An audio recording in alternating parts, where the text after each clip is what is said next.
Hello viewers, I want to show you how to fix TikTok incoming call not showing.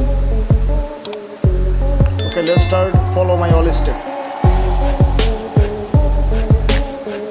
Just open your Play Store. Now update your TikTok.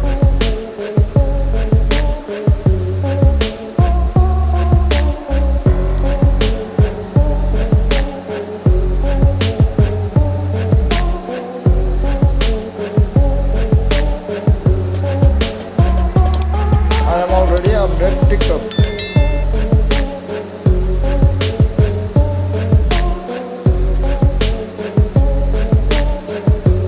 Now TikTok setting on.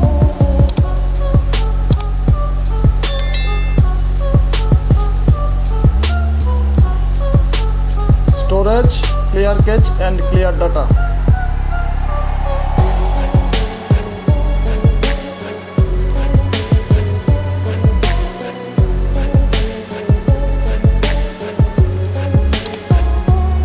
Tap on allow all permission.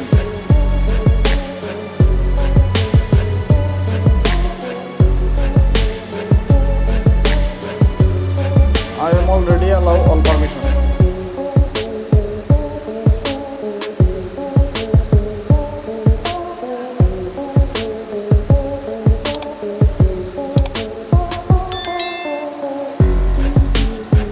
Now restart your phone.